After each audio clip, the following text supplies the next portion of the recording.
Hello friends, मैं हूं आपका होस्ट और दोस्त अभिनव जैन। स्वागत करता हूं आपका अपने यूट्यूब चैनल ट्रू इंजीनियर्स पर, जहां पर मैं आपके लिए लेके आता हूं इंजीनियरिंग और डिप्लोमा के विभिन्न विभिन्न सब्जेक्ट्स की वीडियोस। तो दोस्तों, जैसा कि आपको विदित है, आप पता है कि आपके एग्जाम्स जो इस बार एमसीक्यू होंगे, ऑब्जेक्टिव टाइप होंगे। तो उसी सीरीज में मैं आपके लिए शुरू लेके आया हूँ आज हाइड्रोलिक्स और फ्लूइड मैकेनिक्स की एक वीडियो, जिसमें हम कुछ एमसीक्यूज को डिस्कस करेंगे और इस पूरे सब्जेक्ट को हम 5 वीडियोस में डिस्कस करेंगे। तो इस वीडियो में हम विद एक्सप्लेनेशन डिस्कस करेंगे part 1 hydraulics and fluid mechanics को। तो शुरू करते हैं दोस्तों। पहला क्वेश्चन क्या है? फ्लूइड क्या होता है? A fluid is substance that, option आ गए हमारे पास, जिसपे हम शेयर स्ट्रेस नहीं लगा सकते, जो प्रैक्टिकली इनकम्प्रेसिबल होता है, जो शेयर स्ट्रेस लगाने पर डिफॉर्म करता है, चाहे शेयर स्ट्रेस कितना भी कम हो, और नन ऑफ दीज। तो दोस्तों, इस बात को ध्यान रखिए कि फ्लूइड वो सब्सटेंस होता है जो शेयर स्ट्रेस लगाने पर डिफॉर्म करे, चाहे शेयर स्ट्रेस कितना भी कम हो, और शेयर स्ट्रेस जब हम हटा ले तो वो अपनी शेप में आ जाए। तो इसका आंसर है ऑप्शन सी। नेक्स्ट क्वेश्चन है दोस्तों, falling drop acquire spherical shape due to, जो पानी की है या वर्षा की जो बूंदें होती हैं वो हमेशा स्फेरिकल क्यों होती है दोस्तों? तो कुछ प्रॉपर्टीज हैं, किस वजह से? विस्कोसिटी की वजह से, सरफेस टेंशन यानी कि पृष्ठ तनाव की वजह से, टेम्परेचर की वजह से, या कंप्रेसिबिलिटी की वजह से। तो इसका सही जवाब है सरफेस टेंशन। सरफेस टेंशन की वजह से पानी या किसी भी लिक्विड की जो ड्रॉप्स होती हैं वो स्फेरिकल शेप लेती हैं। इसका आंसर है ऑप्शन बी। नेक्स्ट क्वेश्चन है हमारा, न्यूटन लॉ जो हमारा विस्कोसिटी का होता है, न्यूटन लॉ ऑफ विस्कोसिटी, वो किसको रिलेट करता है? किस किस चीज को रिलेट करता है? तो ऑप्शन आ गए हमारे पास, टेम्परेचर वेलोसिटी को, प्रेशर और विस्कोसिटी को, शियर स्ट्रेस और शियर स्ट्रेन को, प्रेशर, टेम्परेचर, शियर स्ट्रेन को। दोस्तों, आपको पता हो, याद हो तो, जो न्यूटन्स लॉ ऑफ विस्कोसिटी का एक्सप्रेशन होता है वो होता है tau is proportional to du by D Y, यानी कि shear stress is proportional to shear strain. Shear strain को हम rate of change of velocity भी कहते हैं। तो इसका ऑप्शन होगा हमारा शियर स्ट्रेस और शियर स्ट्रेन को रिलेट करता है, ऑप्शन सी। न्यूटन्स लॉ हमारा शियर स्ट्रेस और शियर स्ट्रेन को आपस में रिलेट करता है। तो आंसर सी हमारा सही है। नेक्स्ट क्वेश्चन है हमारा, कैपिलरी इज ड्यू टू, जो कैपिलरी राइज होता है या कैपिलरी फिनोमिना होता है वो किस वजह से होता है? कौन कौन से फोर्सेस की वजह से होता है? इसमें ऑप्शन आ गए हमारे पास, adhesion, cohesion, both A and B, और नन ऑफ दीज। तो एडेशन और कोहेशन दोनों की वजह से ही हमारा कैपिलरी राइज होता है, कैपिलरी का फिनोमिना होता है। तो इसका सही जवाब है both A and B, that is option C. Next question है हमारे पास, स्पेसिफिक वेट क्या होता है किसी सब्सटेंस का?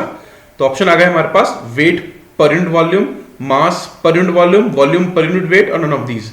दोस्तों, एक बात का ध्यान रखिएगा, जहां भी हम स्पेसिफिक वर्ड का यूज करते हैं, स्पेसिफिक वर्ड का ही मतलब होता है पर यूनिट वॉल्यूम, और आगे जिस प्रॉपर्टी की बात कर रहे हैं तो वो प्रॉपर्टी डिवाइड बाय वॉल्यूम।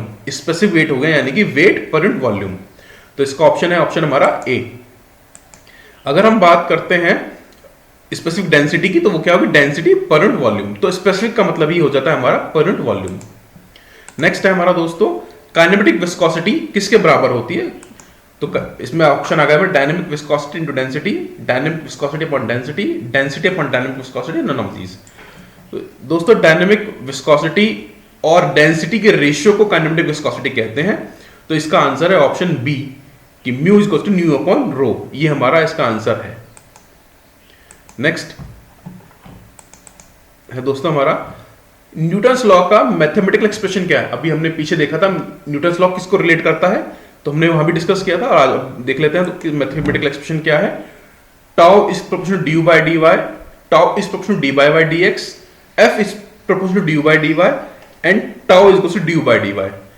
दोस्तों, मैंने बताया था आपको कि जो शियर स्ट्रेस होता है वो प्रोपोर्शनल होता है शियर स्ट्रेन के। तो शियर स्ट्रेन होता है ड्यू बाय डी वाई, और स्ट्रेस हमारा टाउ से रिलेट करते हैं। तो इसका आंसर है हमारा ऑप्शन ए, कि न्यूटन्स लॉ का मैथमेटिकल एक्सप्रेशन है tau is proportional du by D Y. Next है हमारा, capillary rise of water is maximum for glass tube of size, कि कैपिलरी राइज किस साइज की ग्लास ट्यूब में ज्यादा होगा? तो दोस्तों, ऑप्शन चाहे कुछ भी हो, इस बात को ध्यान रखिए कि जो कैपिलरी राइज होता है वो डायमीटर के इनवर्सली प्रोपोर्शनल होता है। तो जितना कम डायमीटर होगा ट्यूब का, उतना ही राइज ज्यादा होगा। तो ऑप्शन डी इसमें हमारा सही होगा। इस चीज को आप ध्यान रखिएगा। मैंने इसमें आपको बताया भी है कि rise in tube is inversely proportional to diameter of tube. चलते हैं अगले क्वेश्चन पे कि इनमें से कौन सा मोस्ट विस्कस लिक्विड है। विस्कस यानी कि गाढ़ा लिक्विड, श्यानता किसकी सबसे ज्यादा है, जो फ्लो को सबसे ज्यादा रेजिस्ट करे। ऑप्शन है वाटर, इथेनॉल, ग्लिसरीन और कोल टार। आपको पता है वाटर और इथेनॉल तो बहुत आसानी से फ्लो कर जाते हैं, तो उनकी विस्कोसिटी बहुत कम होती है। इन चारों ऑप्शन में से सबसे ज्यादा विस्कस जो है वो है कोल टार, क्योंकि उसकी विस्कोसिटी ज्यादा होती है, तो वो ज्यादा गाढ़ा होगा, सबसे ज्यादा रेजिस्ट करेगा। अगला क्वेश्चन है हमारा डायनेमिक विस्कोसिटी की यूनिट्स क्या है।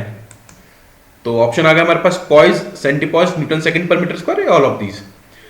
देखिए दोस्तों, ये तीनों ही unit poise, centipoise, newton second per metre square dynamic viscosity की यूनिट है। बस फर्क इतना है कि जो newton second per metre square है वो हमारा एसआई यूनिट है, बाकी जो पॉइज और सेंटीपॉइज है हमारे वो अलग सिस्टम्स में यूनिट होते हैं, सीजे सिस्टम में, क्योंकि Newton second per metre square बहुत बड़ी यूनिट हो जाती है, तो जो विस्कोसिटी है वो 10 की पावर -4 -5 में चली जाती है। उससे बचने के लिए हम पॉइज और सेंटीपॉइज को यूज करते हैं। अगला क्वेश्चन है हमारा आइडल फ्लूइड कौन सा होता है। तो उसके ऑप्शन है हमारे पास जो बहुत विस्कस हो, फ्रिक्शनलेस और इनकम्प्रेसिबल हो, नेग्लिजिबल सरफेस टेंशन हो और जो न्यूटन्स लॉ को ओबे करता हो। तो देखिए दोस्तों, अगर बहुत ज्यादा विस्कस होगा तो आइडल फ्लूइड नहीं हो सकता, क्योंकि आइडल फ्लूइड की तो डेफिनेशन में ये जो विस्कोसिटी जिसकी जीरो हो। सरफेस टेंशन नेग्लिजिबल होगी तो उसकी स्फेरिकल शेप बनेगी नहीं। न्यूटन्स लॉ को ओबे करेगा तो न्यूटोनियन फ्लूइड होगा, आइडल फ्लूइड नहीं होगा। तो ऑप्शन बचा हमारा फ्रिक्शनलेस और इनकम्प्रेसिबल। यही ऑप्शन हमारा सही है कि जिस फ्लूइड में फ्रिक्शन मिनिमम हो और जो इनकम्प्रेसिबल हो वो ही हमारा आइडल फ्लूइड होता है। नेक्स्ट क्वेश्चन, न्यूटोनियन फ्लूइड के लिए इनमें से कौन सी स्टेटमेंट सही है। जो फ्रिक्शनलेस और इनकम्प्रेसिबल हो, जिसमें शियर स्ट्रेस और वेलोसिटी ग्रेडियंट में एक लीनियर रिलेशनशिप हो, या शियर स्ट्रेस वेलोसिटी ग्रेडियंट में एक नॉन लीनियर रिलेशनशिप हो, और नन ऑफ दीज। देखिए दोस्तों, फ्रिक्शनलेस और इनकम्प्रेसिबल होगा तो वो आइडल फ्लूइड हो जाता है। न्यूटोनियन फ्लूइड वो होगा जो न्यूटन्स लॉ ऑफ विस्कोसिटी को ओबे करता है, फॉलो करता है, यानी कि उसमें क्या होगा, शियर स्ट्रेस और वेलोसिटी ग्रेडियंट, यानी कि जिसे हम शियर स्ट्रेन भी कहते हैं, उसमें एक लीनियर रिलेशनशिप होनी चाहिए। तो इसका आंसर होगा ऑप्शन बी, कि वो फ्लूइड्स जिसमें शियर स्ट्रेस और वेलोसिटी ग्रेडियंट में एक लीनियर रिलेशनशिप होती है वो हमारे न्यूटोनियन फ्लूइड्स होते हैं। अब देखिए नेक्स्ट क्वेश्चन है कि इनमें से जो कर्व हैं वो कौन कौन से कर्व न्यूटोनियन फ्लूइड को बता रहे हैं, बिंगम प्लास्टिक को बता रहे हैं, डायलेंट फ्लूइड को, स्यूडोप्लास्टिक को। ऑप्शन आ गए हमारे ये। देखिए दोस्तों, मैंने एक ही क्वेश्चन में आपको चारों कॉन्सेप्ट क्लियर कर रहा हूं। देखिए, एक जो है हमारा ए कर्व, मैंने बताया आपको कि वो हमारा न्यूटोनियन फ्लूइड है, क्योंकि उसमें शियर स्ट्रेस और शियर रेट, जिसे हम वेलोसिटी ग्रेडियंट भी कहते हैं, उनमें एक लीनियर रिलेशनशिप है। तो ए कर्व जो है हमारा वो हमारा न्यूटोनियन फ्लूइड हो गया।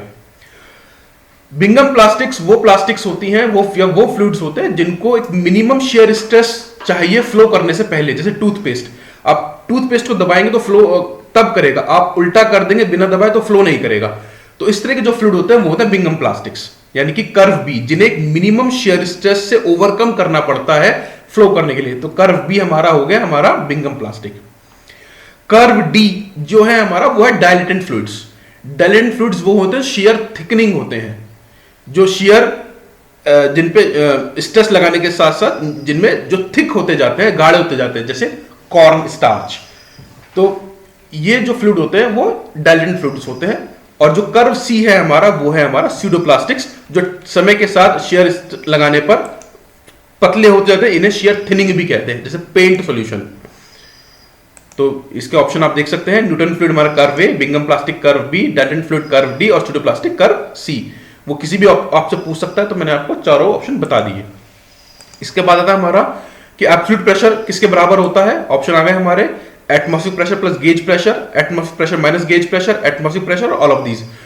तो एब्सोल्यूट प्रेशर जो होता है हमारा एटमॉस्फेरिक प्रेशर और गेज प्रेशर का योग जोड़ होता है। अगर वैक्यूम प्रेशर होता तो एटमॉस्फेरिक माइनस वैक्यूम प्रेशर होता है। तो जब गेज प्रेशर की बात कर रहे हैं तो atmospheric pressure plus gauge pressure is absolute pressure. Next है दोस्तों हमारा मैनोमीटर किसको मेजर करता है, गेज प्रेशर को, एटमॉस्फेरिक प्रेशर को, एब्सोल्यूट प्रेशर को, या सभी को। तो एटमॉस्फेरिक प्रेशर को मेजर करने के लिए हमारे पास बैरोमीटर होता है। मैनोमीटर स्मॉल प्रेशर डिफरेंसेस और गेज प्रेशर को मेजर करता है। तो इसका आंसर है option A, manometer measures gauge pressure.